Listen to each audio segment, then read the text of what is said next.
Halo Gabutaci, Ferry di sini dan kali ini gue mau coba main game Genshin Impact di Infinix GT10 Pro. Nah, kenapa Infinix GT10 Pro? Well, harusnya kalau by design udah tau lah ya kenapa. Tapi ya intinya gue mau cobain Infinix GT10 Pro ini gimana rasanya kalau dipakai main Genshin Impact. Jadi sesuai judulnya, lancar gak sih main Genshin Impact di Infinix GT10 Pro? Let's boot it up!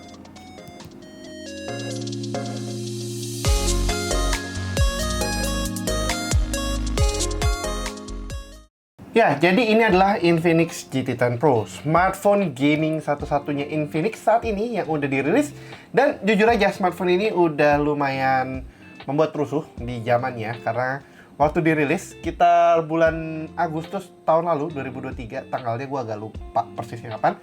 Smartphone ini tuh menarik banget, karena dia itu satu, harganya murah, cuman 3,5 jutaan. Waktu rilis bahkan first sale-nya tuh lebih murah lagi, kalau nggak salah 3,399. Dan di situ kalian dapat smartphone yang secara estetik pleasing banget. Ini contoh yang warna black ya. Ada satu lagi warnanya yang grey. Bahkan yang grey itu bisa color changing. Kalau yang black ini pure cuman estetik saja. Tapi baik lagi, nggak cuman desainnya doang, dia harganya murah, desainnya cakep, spesifikasinya on paper juga lumayan banget. Jadi dia on paper itu pakai Helio sih, MediaTek Dimensity 8050 5G, ditemenin sama RAM 8GB plus 8GB virtual ya, tapi kita abaikan aja, intinya dia 8GB. Dan storage-nya lumayan lega, 256GB. Di zaman itu 8050 tuh kayaknya belum banyak yang pakai, dan dibalut dengan desain seperti ini dan full spec seperti ini, Infinix GT10 Pro tuh kayak menjadi the go-to smartphone buat budget gaming smartphone. Nggak lama setelah ini ada lagi Nubia rilis, gue lupa namanya apa, Red Magic, bukan Red Magic sih. Red Magic yang versi flagshipnya Nubia Z something. Gue lupa, jujur udah kebanyakan banget smartphone tuh tahun lalu. Dan itu nggak berhasil merusak pasar sebagaimana Infinix GT10 Pro itu meninggalkan jejak. Dan ini akhirnya menjadi salah satu smartphone yang dibilang sumber keberhasilannya King Phoenix banget. Dan ya, kurang lebih itu aja tentang speknya dan segala macamnya. Tapi kalau yang gue bilang cukup menarik adalah ini smartphone yang full spec banget. Satu, displaynya udah AMOLED, refresh rate-nya 120Hz, spesifikasi lainnya seperti itu, desain seperti ini, dibanderol cuma 3 jutaan. Gimana nggak goib ya pada zaman itu? Seingat gue waktu itu sempat goib banget.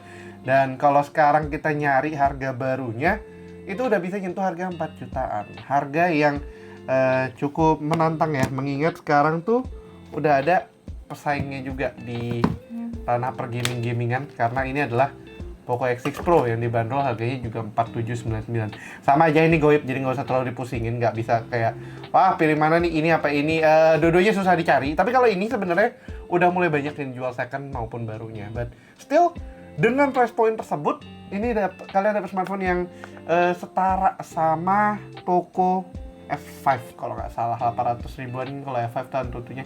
Ya pas juta ya, gue lupa. Pokoknya di kelasnya, sebentar, gue penasaran biar datanya masih valid, gue mau mencari informasi dulu. Poco F5 Antutu score, gue lupa dia sejutaan apa berapa sih.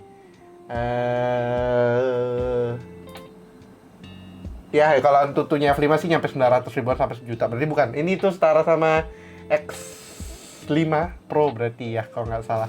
Jadi 700-an itu lumayan banget. Nah, udah, daripada gue ngomong cuma hal seperti itu aja, tapi kalau kalian bisa lihat ya itu layarnya AMOLED, jadi ada always on display-nya kayak gitu. Dan terus ada dynamic-nya juga dari si Infinix-nya sendiri.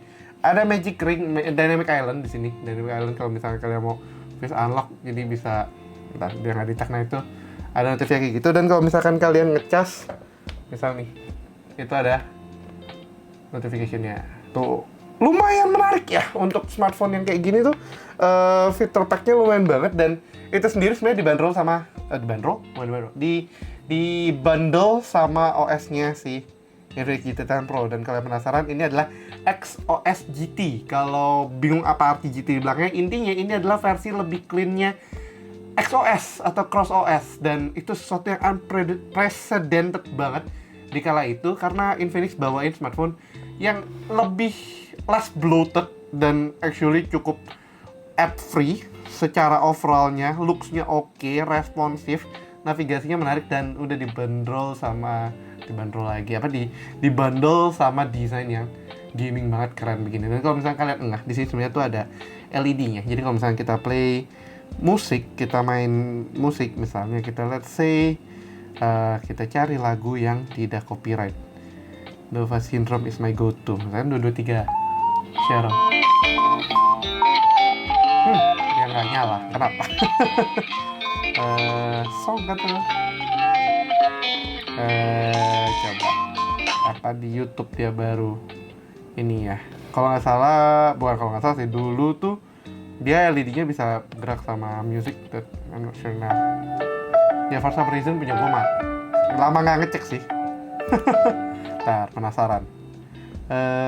Dia itu ada di special effects, backlight effect, startup, incoming calls, notification, follow music rhythm. Iya, ini ada kok padahal. Mid when back side up, when back light effect duration default. Ini kan mati kalau gitu. End time-nya kita set 12 AM, start time-nya 12.01 AM. Berarti kan hampir 24 jam. Harusnya sekarang udah nyala. Enggak juga. Kenapa ya?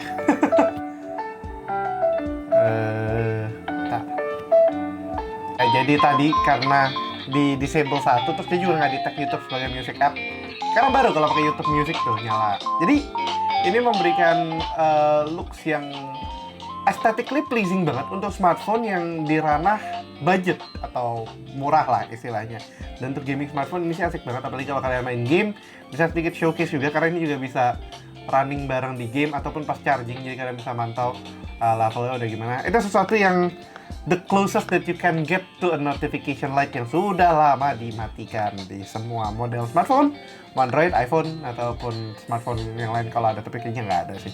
Ya, itu menarik banget untuk sebuah smartphone, pleasingly looking dan segala macam-macamnya. Nah, daripada kelamaan ngomongin soal itu, kita buka aja seperti biasa patternnya untuk ngelihat pre-check sebelum main Genshin-nya.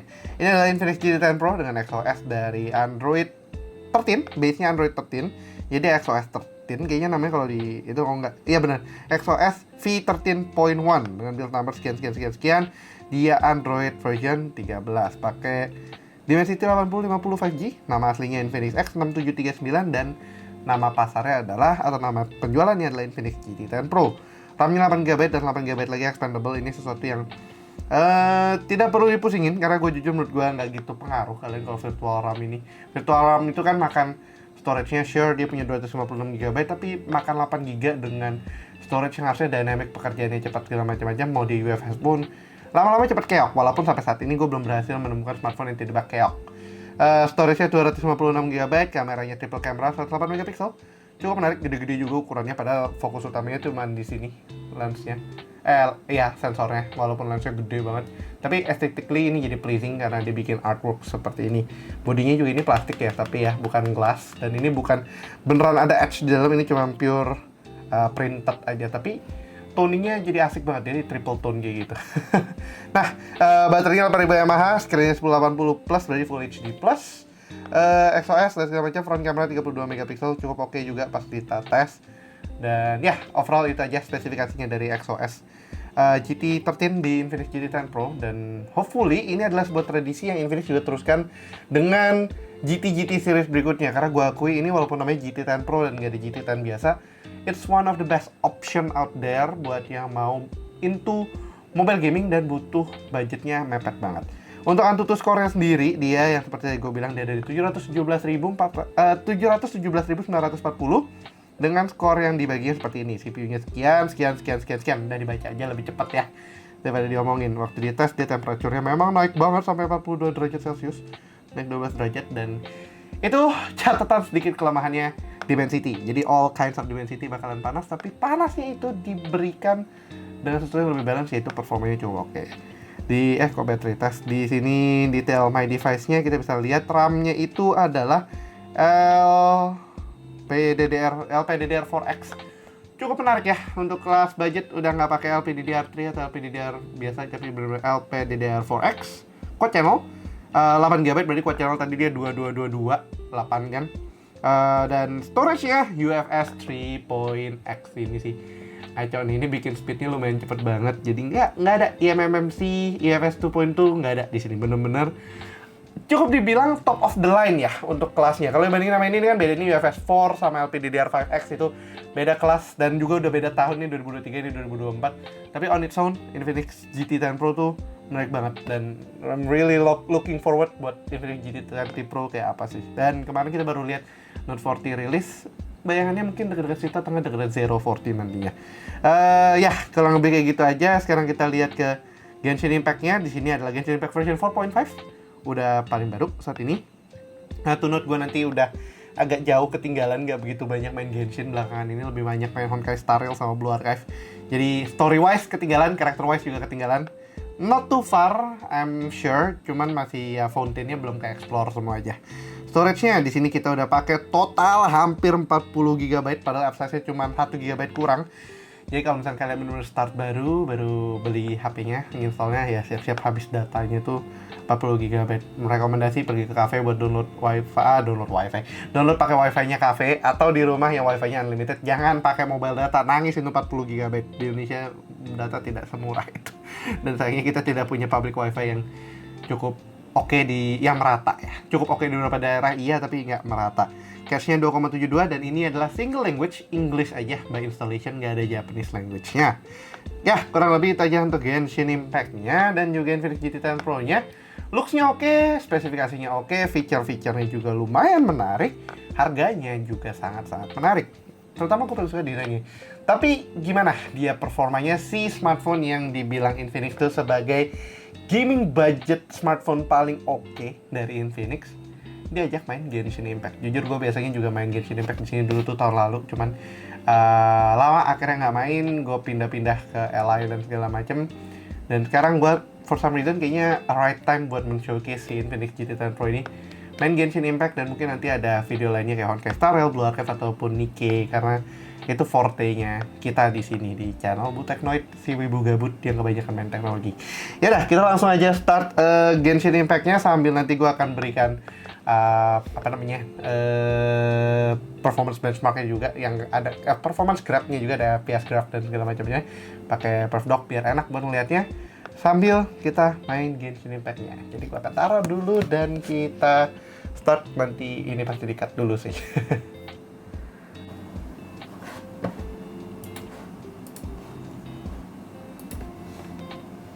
Ya, kita start Genshin Impact-nya sambil nunggu perfdoc-nya juga kicksin, harusnya bentar lagi. Yap.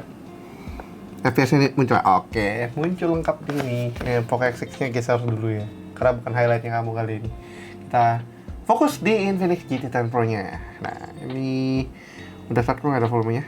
Oh, ada, kecil banget. Iya, tuh. Padahal ada stereo speaker loh. Tuh, kecil banget. Mentoknya sih. Ya, di load screen of course masih cuma 30 fps. Cukup stabil ya, running di sininya 30 fps-nya solid. Kita langsung start aja. Hopefully tidak ada update, karena setahu aku udah ngupdatein semua dan tidak ada keanehan yang terjadi. Hopefully. Kenapa? Karena kadang Genshin atau Honkai Star Rail atau gamenya MiHoYo lah in general tuh suka tiba-tiba jebret update gitu. Itu agak menyebalkan sih kadang. Ya, FPS-nya naik turun 2931, 2931, normal aja sih. Di sini nothing too fancy. Dan nanti kita akan coba beberapa settingan ya. Yang pertama sih tentunya defaultnya dia. Gue lupa defaultnya apa. Kemudian kita coba mentok kananin, dan setelah mentok kananin kita coba juga tambahin pakai cooler, karena gue yakin ini akan menjadi a very hot session. To note, ini gue juga bukan di temperatur ruangan, gue pakai temperatur pakai AC juga di kamar di 22 derajat di atas itu. Karena kalau enggak gue yang kepanasan karena ada lighting di sini, terus di depan, jadi it will be very very hot. Apalagi justru sebenarnya di studio tuh movementnya terbatas banget, nggak terlalu fleksibel gimana untuk temperaturnya, karena kalau buka jendela itu ribut banget, kadang suara angin atau suara kendaraan yang suka lewat, jadi lebih baik ditutup. Sama kalau pakai kipas nggak bagus sih kerekamnya. Ya, ini ternyata ada compiling shaders dulu. Itu karena mungkin terakhir gue nggak salah setelah update 4.2 gue udah berhenti main di Infinix GT10 Pro. Jadi shadersnya masih baru, dia pakai version 4.5 punya. Ya, sambil nunggu gue cuma mau kasih reminder aja, kalau kalian suka style video kayak gini ataupun penasaran pengen lihat smartphone, kita coba tes game-game wibu yang lebih kayak gitu mainstream, misalnya kayak Proseka, kemudian Nikke, Blue Archive, Honkai Star Rail, Genshin Impact tentunya, yang stylenya agak beda nih dengan review-review lain. Kalian bisa langsung subscribe aja ke channel gue di @buteknoid, ataupun follow Instagram kita juga di @buteknoid juga, atau Instagram pribadi gue di @fsp+, ataupun di media partner kita di @wirepop.id.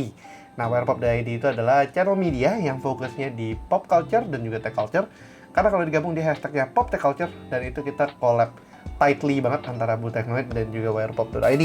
Kalian penasaran kok ada juga studio apa tuh bang? Gunya Studio.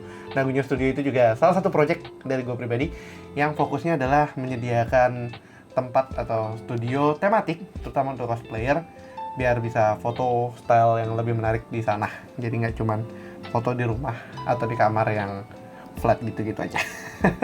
Ya, itulah sesi iklannya, dan gue kira setelah ngiklan akan selesai, tapi tidak, ternyata compiling shadersnya cukup lama. Ini sih nggak bisa disalahin di apa ya namanya, di UFS-nya atau gimana. Itu purely dari Genshin-nya nge-compile shaders. Kalau gue biasa dulu main Modern Warfare, itu shaders juga di render dulu, itu cukup lama. Biasanya habis update masing-masing tuh ada sekitar harus spend waktu 20 menit, bahkan pakai SSD terbaik sekalipun itu minimal 20 menit dulu buat compiling shadersnya si Modern Warfare-nya atau Call of Duty-nya. Itu sesuatu yang cukup mendokusai nah gitu kan, kayak harus nungguin dulu sebelum main. Akhirnya tuh biasa gue bosen duluan, dan makanya udah lama nggak main multiplayer-nya si Call of Duty, gara-gara compiling shaders tuh lama. Bahkan kita pakai SSD bagus, prosesor bagus, RAM-nya juga oke, itu nggak membuka kesempatan buat buat shaders itu jadi lebih cepat di compile. Nah, itu adalah PR dari game-game zaman kekinian ya, shaders itu di compile dulu. Ya, good thing-nya adalah karena dia udah compile shaders di depan sih, kedepanannya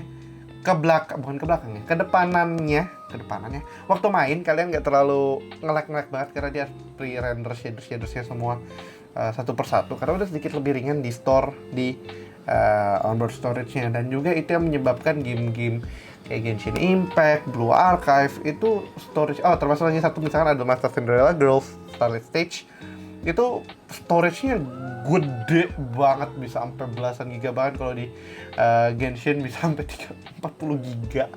Itu karena purely buat nge-store itu juga sih, bagian darinya. Walaupun memang bukan the big chunk of it masih di world-nya, dunianya yang vast ini kan. Kalau gue berani akuin, Genshin tuh dunianya lebih luas daripada Honkai Impact dan juga Honkai Star Rail, karena ini kan bener full open world. Kalau Honkai Star Rail masih ya lompat-lompatan dari teleporter dan segala macam. Ya, gue udah rambling sekitar 5 menit dan ini masih belum selesai render. Kita katanya apa ya, kalau misalnya kelamaan bisa panjang banget, kayak 10 menit ada kali ya coba buat ngeload nunggu ini nyu. Tapi balik lagi sih, memang bukan salahnya si GT10 Pro nya, cuman biasanya kayak gini penyebabnya adalah udah jadi agak anget. Dan I have to say emang agak anget sih.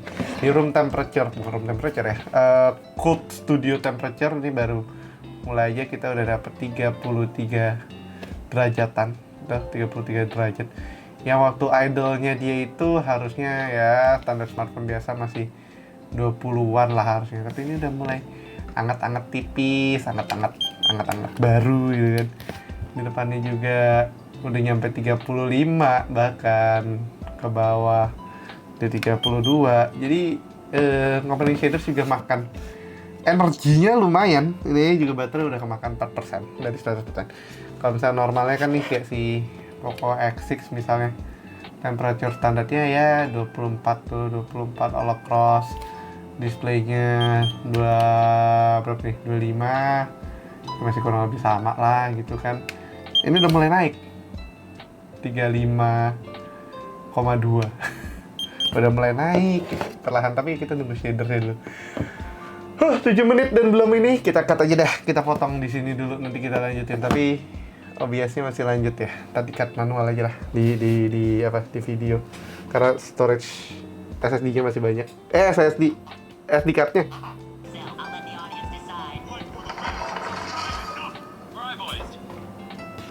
Akhirnya tadi nonton dulu sih. Ya, akhirnya kita udah masuk ke screen-nya dan kita bisa masuk aja langsung ke Genshin ya, ke dunia Genshin, ke dunia Teyvat-nya.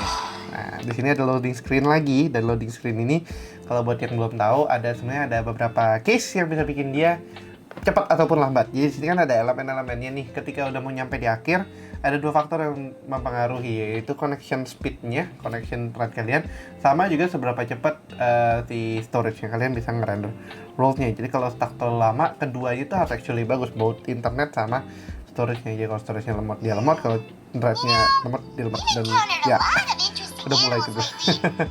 Ntar kita kecilin dulu, tiba-tiba dalam kencang. Dan kita cek dulu grafiknya. Grafiknya sekarang ada di medium. Hebat juga ya, defaultnya medium loh. Ini beneran default. Tuh, jadi nggak low, nggak lowest. Dia medium defaultnya. Lumayan menarik loh. Dengan harga segini bisa dapet defaultnya medium. Bahkan seingat gue Poco X6 Pro tuh juga defaultnya masih medium, belum nyampe highest mentok kanan.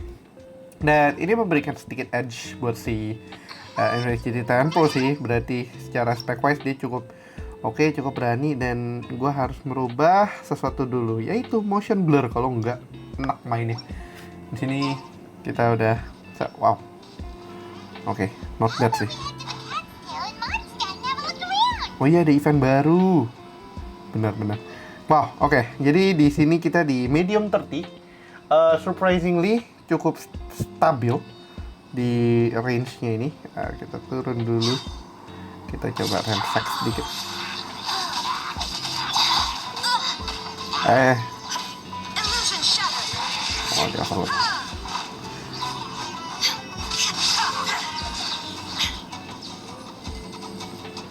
Masih ada lagi kah? Ini.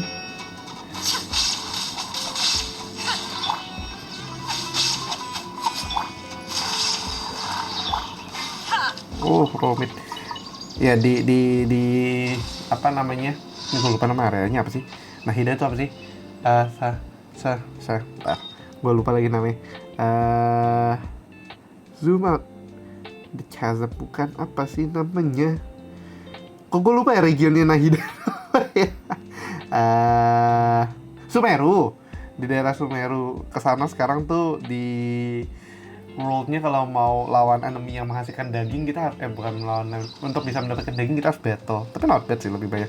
Ya, jadi ini di range medium 30 aja. Kalau gua ngintip juga di perf doc-nya, bentar gua coba bikin dia lebih tight sedikit ke depan, ke early-nya. Kok nggak nyangkut.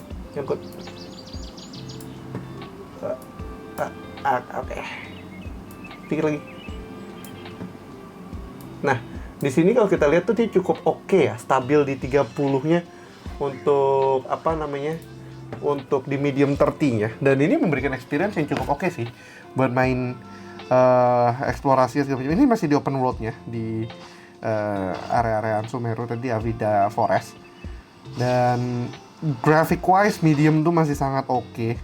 Bahkan gue kalau misalkan kayak ya buat main anytime on the go itu medium cukup oke sih.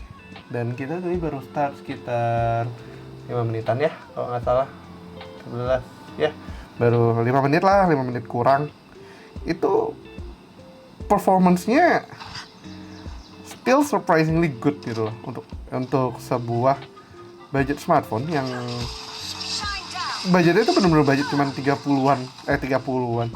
jutaan, jadi it's not bad banget sih. Oke, kita coba sesuatu yang lebih lebih enticing lagi aja, which is di sini biasanya gue pakai buat main di possible rewards ini apa sih, kok gue lupa. Level up material, level up ya, gimana sih Rory workshop di atas. Oke. Domain, karena itu bisa bikin experience lebih oke sih. tadi gue lupa treasure cost collection cost 30 ya, ini domain kan itu claim treasure cuma satu. Oh memories ya apa sih kok gue lupa sih. Gini nih kalau udah bingung udah lama banget, ini domain ya, ini domain, kita masuk sini aja deh. Gue kayak lupa inget gitu domain dan segala macam-macamnya. Kayak kelamaan main Honkai Star Rail jadi ingetnya Calyx bukan domain, berbeda. Dan mirip-mirip lah, intinya material dan segala macam buat dikumpulin. Kalau domain tuh biasanya buat artefak, kalau misalnya di Calyx kan bisa level up material dan segala macam-macamnya. Ya, kita cobain main di domain aja karena ini lebih lebih biasanya lebih menantang secara ini. Gue masih apa sekarang tuh belum punya Mona lagi. Mona mah beda. Kita pakai si Eula aja. Main gue Eula jadi banyakan begini. Ganyu kita ganti dengan mungkin untuk nge-zap dan segala macam dan ya harusnya udah. Kita start dan kita lihat performance-nya apakah masih stabil di range 30. Ini gue lihat di grafik sih gue cukup surprise ya, walaupun udah lama nggak main di sini. Kayak range GT10 Pro actually cukup hold up. Dan yang tadi gue sempat lupa bahas, dia kan smartphone gaming, jadi itu benefit ekstranya tuh di sini. Kita bisa naikin performance segala macam. Tapi untuk di Infinix itu selalu ada bypass charging dengan charging threshold-nya sama charging power-nya. Ini tuh sesuatu yang bener-bener kalau lu gamer sih wajib banget main smartphone tuh yang ada bypass charging. Jadi misalnya lagi kayak gini nih, kalian takutnya baterai habis segala macam, tinggal colok casan, tapi nggak perlu takut baterainya jebol alias cepet soak, karena dia udah maintain si smartphone-nya ya secara pintar, udah maintain kayak lu narik power langsung dah dari power supply aja daripada narik dari baterai. Dan itu good thing buat masih bisa dipakai juga gitu kan. Oke, kita start aja. Sini hasil 3 loadnya cukup cepat ya. Loadnya sih cukup cepat untuk dulu. Gue keinget banget kayak smartphone 2 jutaan. Smartphone 2 jutaan tuh belum semantap ini performa gamingnya. Dan loadnya tuh kalau nggak salah dulu misalnya kayak smartphone smartphone seginian dulu tuh mungkin Redmi Note 7 kali ya. Itu masih delay banget loh untuk ngeload ngeload nggak kelihatan. Tapi masih gue lupa tuh kayak yang di sini tuh yang nyebelin si ini nih, si bandit yang ceweknya itu loh, kayak unpredictable terus kemana-mana, nggak bisa diem. Jadi movementnya kalau lagi sambil bengong tuh nggak bisa asal dash and bla bla.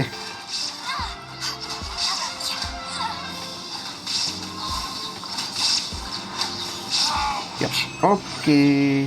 Ya, gue liat di graf sih cukup happy ya dengan medium 30-nya tuh masih sangat stabil banget. Dan actually gue jadi penasaran, berarti harusnya medium 60 bisa jalan cukup oke lah, minimal 45 gitu average-nya, nggak mesti sampai 60 mentok kanan, tapi medium 30-nya tuh lumayan. Dan lebih adem actually daripada waktu render shadernya. Ini kalau menurut gue ya, ini minusnya nih kalau misalnya tadi kenapa gue begini.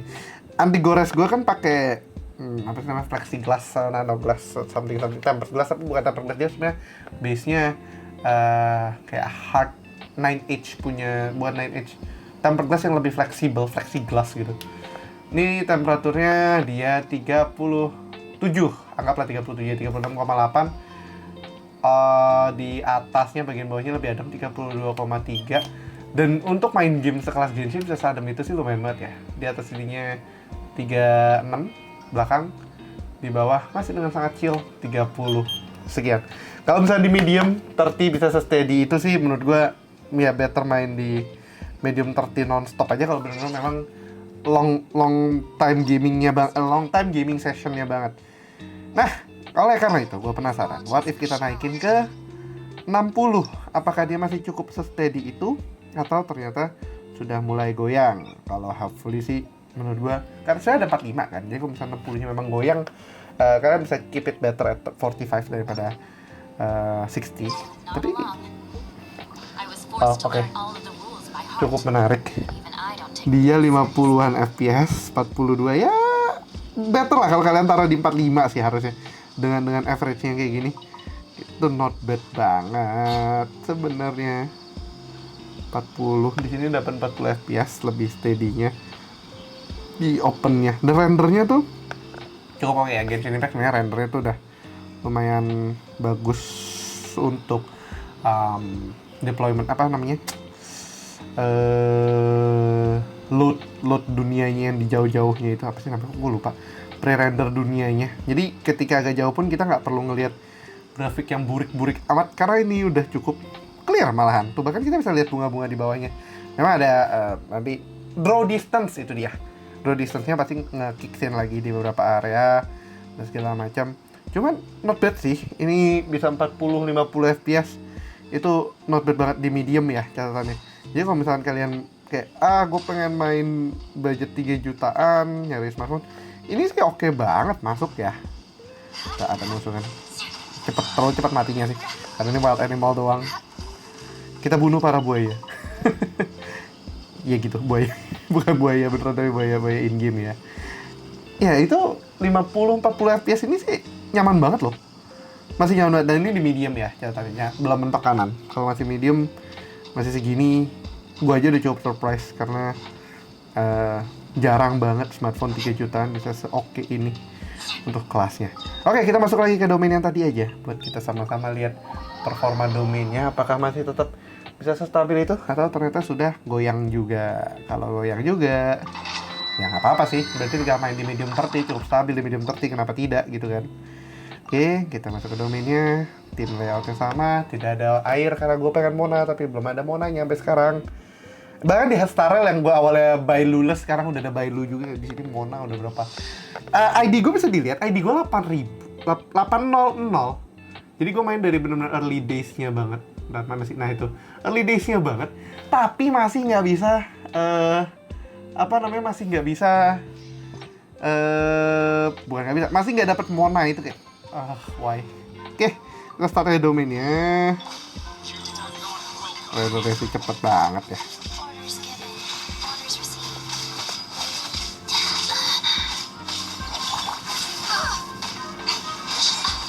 Cuman ada satu yang menurut gue kurang responsif ya di ini di control sininya for some reason sering nggak gitu responsif menurut gue.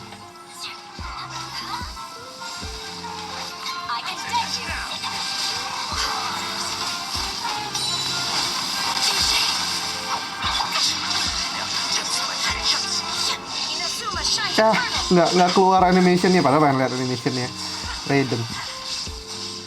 Iya, sedih. Oh, satu udah mati.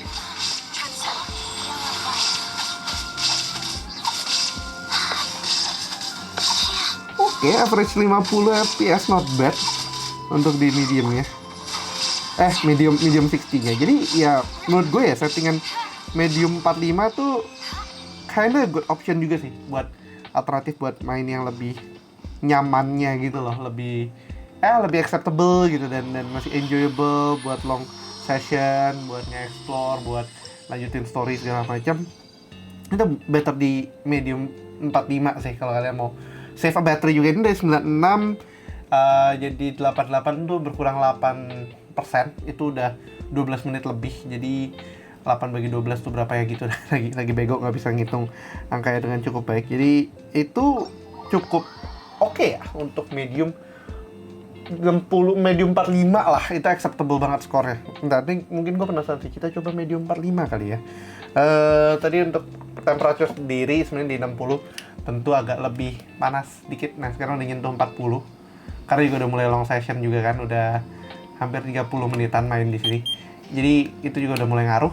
Temperaturnya sini 38, 39, ini udah hampir 40 juga. Jadi ya mulai wajar lah, tapi 40 itu masih sangat acceptable sih buat anggaplah 30 menitan segini dan temperaturnya bisa segini, considering kalian berada di ruangan yang temperaturnya juga nggak berubah drastis. Misalkan sejuk lah kalau kayak gini di AC gue set di 22 gitu kan, jadi masih nyaman juga. Atau mungkin suhu ruangan yang jangan sampai main di panas terik ya, itu agak-agak aneh karena ya of course dia akan tambah panas, itu agak aneh main Genshin di pinggir jalan. Nggak tahu lah. Tapi ya ada aja sih memang, cuman itu suhu ruangan pakai wifi itu is okay. Kita coba setel grafiknya ke 45 sebentar. Ini benar-benar quick 45 aja, dan hopefully kita malah bisa dapet average di situ. Gue malah ngeliat sempet idolnya lumayan stabil di 50-60 ya. Wow. Oke, ini 45. Jadi kalian bisa dapat 46 fps, 45 fps. Draw distance-nya juga masih sama, karena ini dari draw distance-nya medium, nggak sampai low banget. Tadi gue ngeliat dip sedikit 43, 44, 39, 50, dan itu ya itu way more acceptable sih. Acceptable tuh kayak ya udah mainnya lebih santai gitu, nggak perlu terlalu gerasak gerusuk mesti cepet banget. Karena semakin gede FPS-nya kan jumlah screen yang di render juga semakin banyak. Kalau ini 1,5 kali dari kebutuhan dasarnya, I guess that is quite good. Apa ini, jamur? Kok gue ngeliat ada jamur ya? Bukan shroom kan ya? Kelemahan mereka apa? Mereka karena dendro kan jatuhnya. Jamurnya nggak mati-mati. Oh, oke. Dapat nukleus bla bla. Ada bandit. Let's go. Kita hajar dulu banditnya. Sini kamu.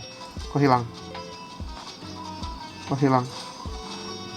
Oh, dari sini. Dari perumahan apa sih, campsite-nya mereka. Kasian. Wah.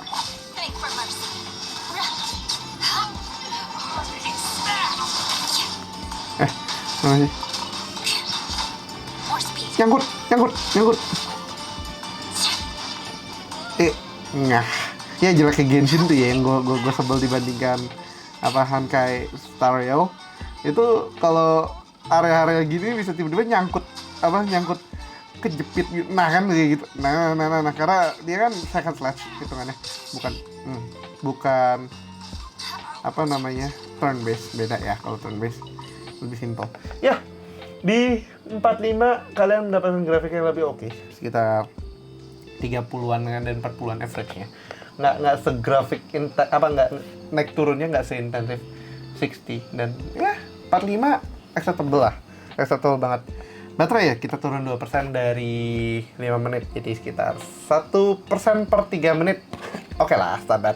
Baterai juga 5000 mAh, oke juga. Fast charging juga setahu gua, cuman gue lupa berapa watt. Ini sekarang temperaturnya udah 40. Turun dikit actually, tadi kan 41 ya. 40 sampai 41. Ini 40, 39, 40. Jadi lebih adem sedikit, dan itu lebih oke lah. Karena makanya gue bilang main di 45 much better.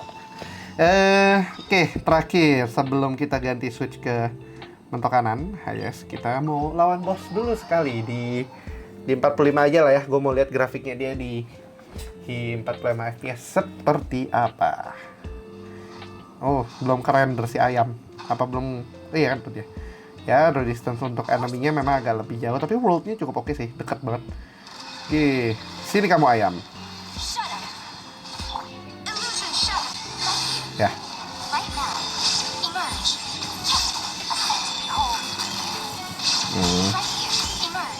Nggak kena.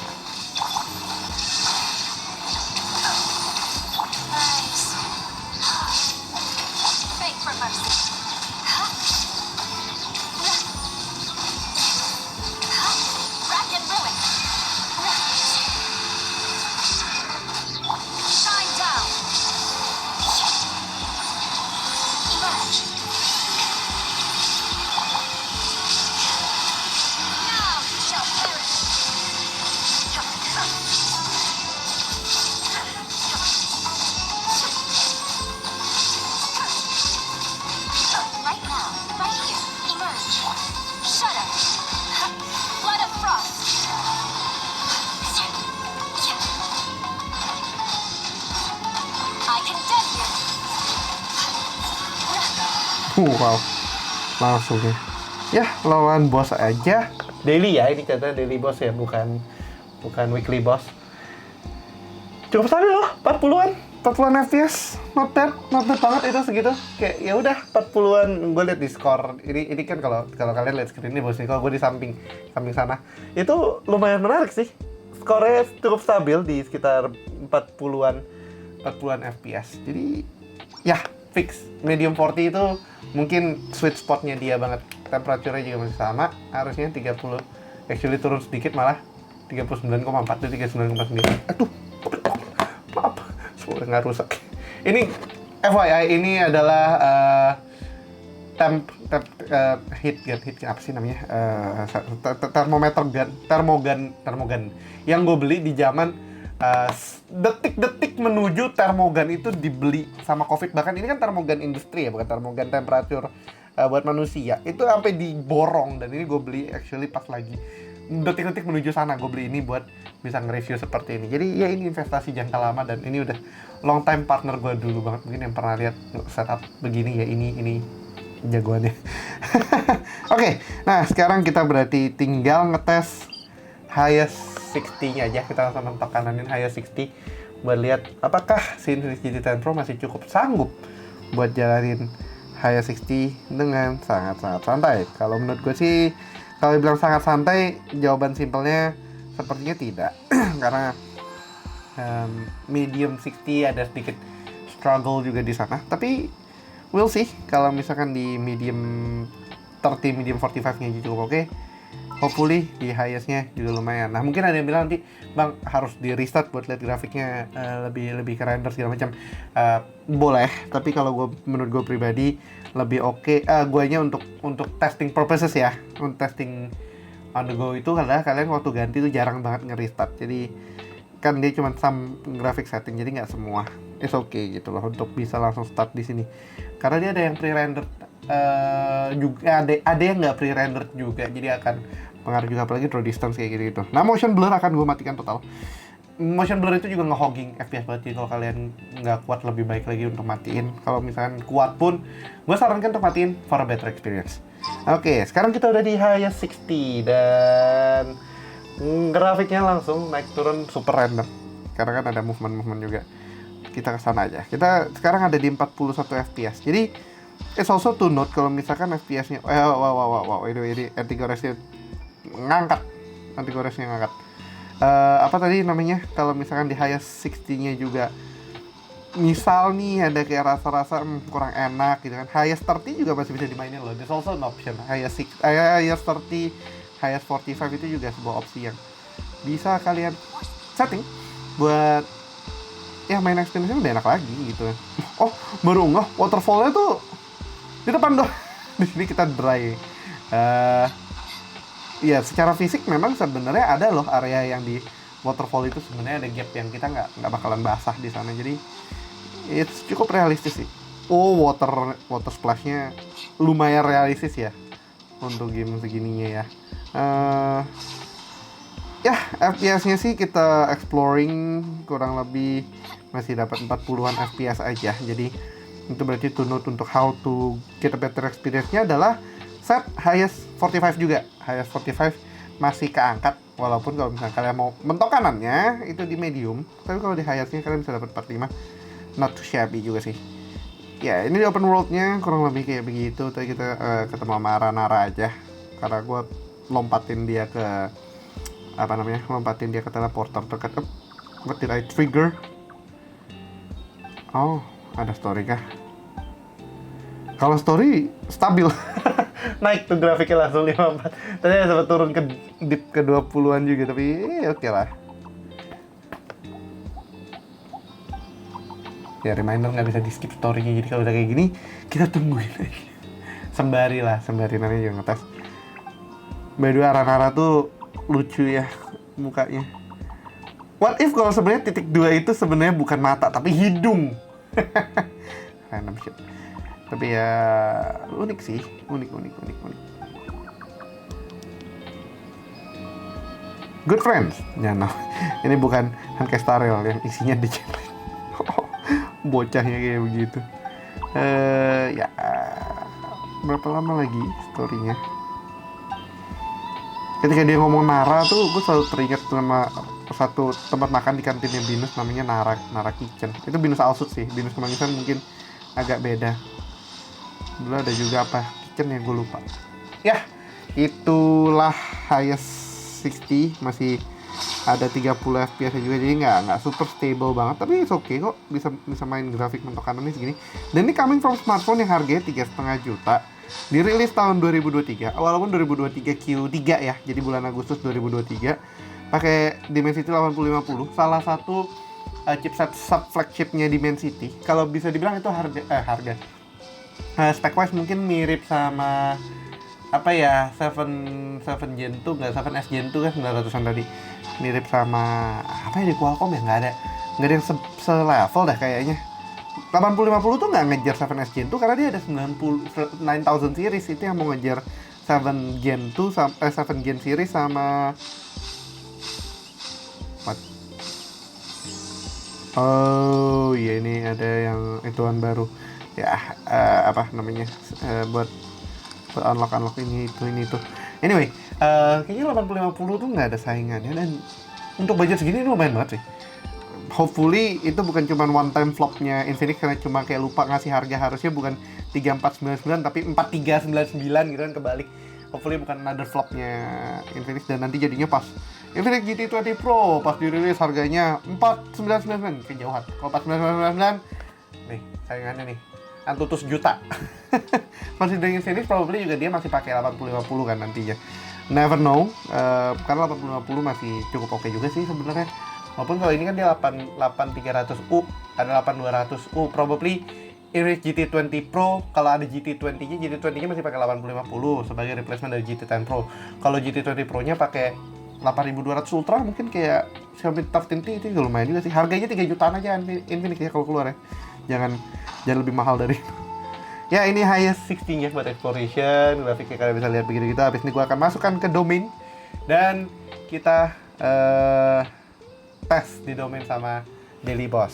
Sambil turun ini kan radarnya lagi banyak, gue ngerasain perubahan temperaturnya mulai kerasa sedikit. Jadi kita sekarang ada di 41 derajat Celcius, 41,3 di atas, dan di bawahnya 34,2, 35 lah mentok. Di belakangnya kita dapat temperatur sama kayak depannya 40-an. 41 nggak nyampe 4 ya, pas 40, cukup adem. Padahal ini plastik ya, bukan kaca, jadi hasilnya tidak seadem itu. Kita di kandang bandit gitu. Aduh. Ya, santai sih sebenarnya.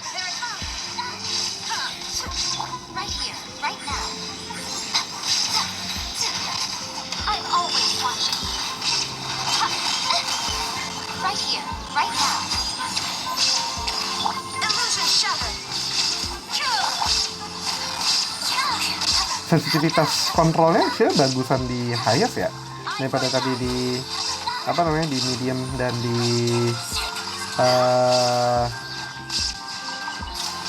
medium sama ya medium aja di kita nggak rubah ke lowest ya. Bagusan lebih responsif touchnya, dan sayangnya memang yang gue rasa agak minus dari Infinix itu adalah responsivitas dari touchnya itu nggak setara sama kalau kita bandingin mungkin sama Samsung ataupun iPhone ya. Itu masih harus diperbaiki karena displaynya sebenarnya udah mulai lumayan nih karena AMOLED, jadi warnanya cukup pop ya. Ini untuk Genshin nih karena dia pakai AMOLED kan, warnanya cukup pop, hijaunya menarik, birunya menarik, EULA-nya menarik. Kalau salah, EULA-nya emang menarik nih. Itu menjadi selling point yang cukup oke juga, cuman screen-nya harus ditambahin. Although to note, ini juga bisa jadi karena anti goresnya yang bisa sampai ngangkat begitu kalau kepanasan, jadi dia menghalangi touch-nya kita juga. Ya oke lah, gitu aja dulu. Kita masuk ke domain biar cepet, nggak terlalu banyak ngalur ngidul. Although gue lupa tadi domainnya di mana ya. Di sini Nvidia Forest, oh ini Spire of Solitary ya gitu. Kita udah main domain ini aja sekali lagi. Habis itu kita coba pakai cooler, apakah nolong atau enggak temperaturnya. Kalau sekarang sih ya benar-benar random banget ya. Ada momen 50 plus, ada 40 plus, ada dip ke 20 maupun 30 juga ada. Jadi benar-benar all the way banget untuk highest 60-nya ya. Tapi hopefully kalau misalnya nambah temperatur, tambah fan cooler bisa jadi lebih dingin. Oh ya, mungkin sambil itu biar gua nggak lupa, kita dinginin dulu, bukan panasin ya, dinginin dulu temperaturnya si fan cooler 2 Pro nya. Jadi fan cooler 2 Pro dia ada, yang gue suka di fan cooler 2 Pro tuh masih ada temperatur numbernya di sini. Kalau di Vancouver 3 Pro tuh nggak ada. Nggak tahu kenapa tiba-tiba ngilang. Like it makes this the perfect one. But oh well. Oke, kita start saja domainnya. Mana sih? There we go. Tetap cepet ya. Surprisingly cukup cepet ya, masih cukup cepet. Jadi kayak, wow, oke.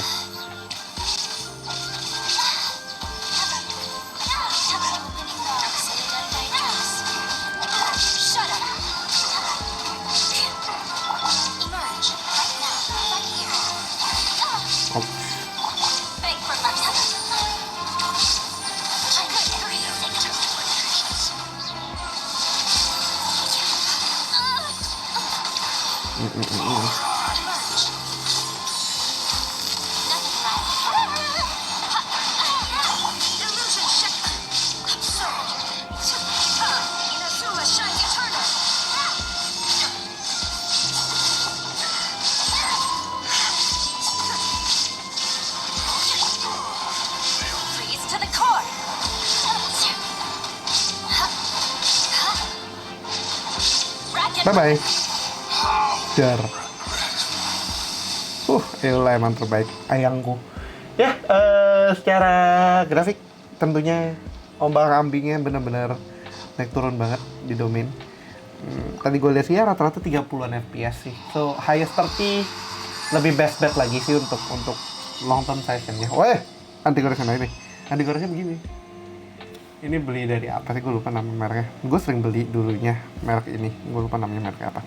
Tapi sekarang tuh belakangan, termasuk di Xiaomi 13T gue, 13T gue, dia begini kalau udah kepanasan. Dan Genshin kan nggak mungkin adem ya.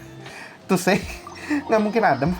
Jadi kayak nggak bisa stay. Dan kadang pas gue tidur, gue tinggalin, dia malah geser kemana-mana. Dan ini juga sebenarnya alasan kemarin gue berhenti nge-replace si GT10 Pro sama Xiaomi 13T sih. Selain udah dapat unitnya ya menikmatinya lebih enak aja sih. Nah, temperature wise kita masih dapat 40-an aja, nggak berubah banyak. Baterai kita sekarang di 78 dari udah main hampir sejam. 78, not bad banget sih. Dan ya itulah tadi highest 60 main di domain, average-nya sekitar 30-40-an, masih cukup oke.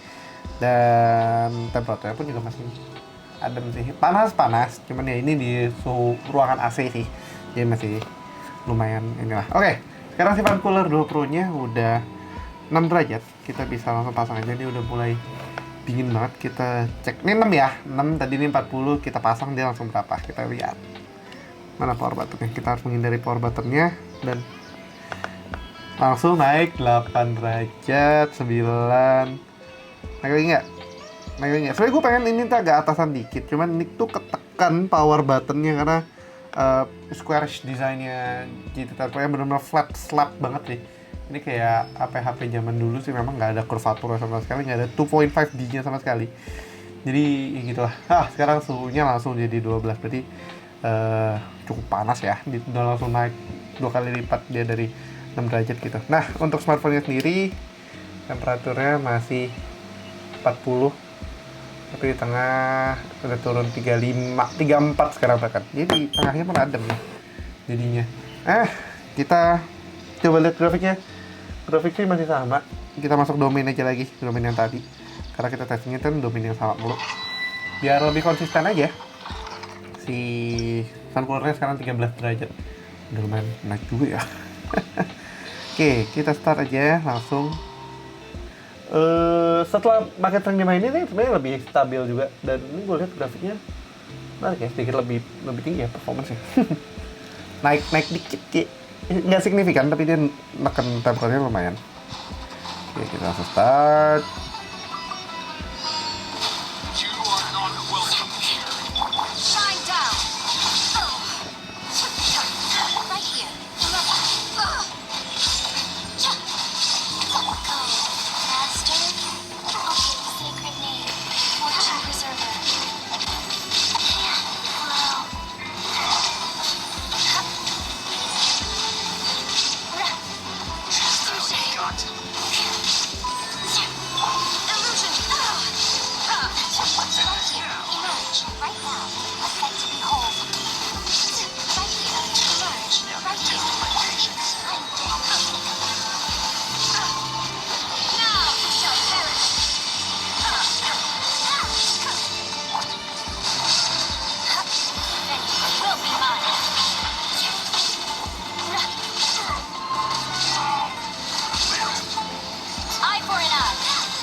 Bye bye.